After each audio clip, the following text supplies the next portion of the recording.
bermuhasabah, introspeksi. Setelah kita sudah lakukan puasa Syawal, kita silaturahmi, berbuat baik kepada tetangga, lalu kemudian kita tidak ada lagi permusuhan, maka muhasabah untuk 11 bulan ke depan.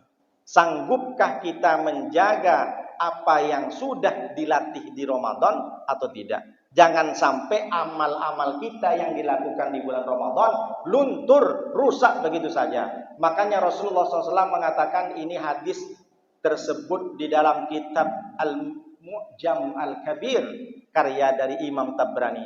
Apa kata Rasulullah? Salatu muhlikatin. Ada 3 perkara yang merusak amal, yang membinasakan. Orang itu sholatnya bagus, tahajudnya baik, puasanya luar biasa.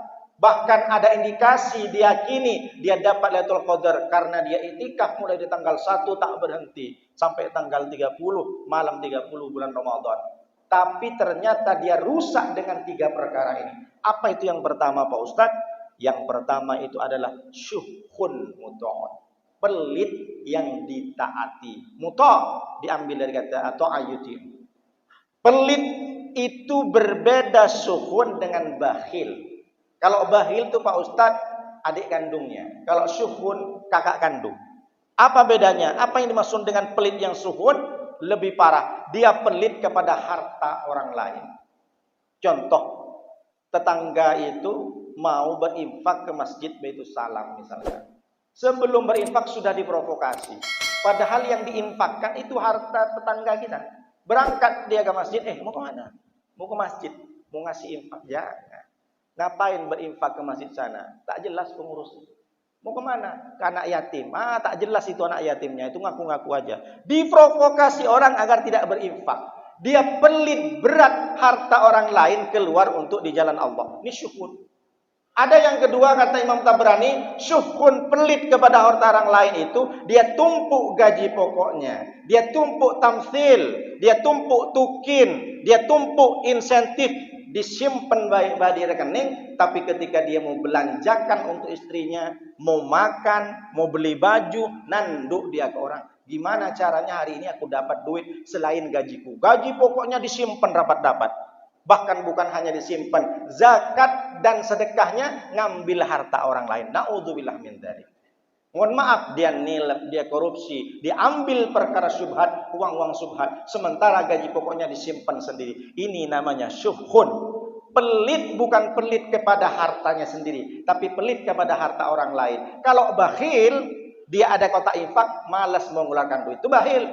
Tapi kalau syuhun, ada nggak Pak Ustadz contohnya? Ada. Di zaman Rasulullah siapa namanya? Abu Kuhafa.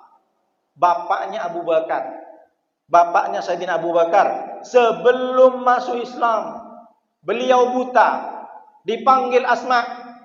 Ya Asma, sini kamu. Abu Bakar sudah berangkat sama Muhammad. Berangkat ya jaddi, kakekku, atukku. Sudah berangkat ke Madinah. Hijrah. Coba cek dulu emas-emasnya Abu Bakar. Coba cek dulu duit-duitnya istilahnya. Dirham dan dinarnya. Jangan-jangan sudah dihipnotis sama Muhammad. Dibawa semua harta Abu Bakar hanya untuk keperluan Muhammad. Ini kan pelit, bukan harta dia, harta anaknya. Maka si Asma, kakak kandung dari Siti Aisyah, bingung dia. Gimana caranya biar kakek saya ini, atuk saya percaya? Dia buta. Diambillah batu besar, dimasukkan ke karung. Nih kakek, nih atuk. Ini nih masih banyak nih, masih berat. Oh iya, bagus. Berarti dia tidak ditipu sama Muhammad.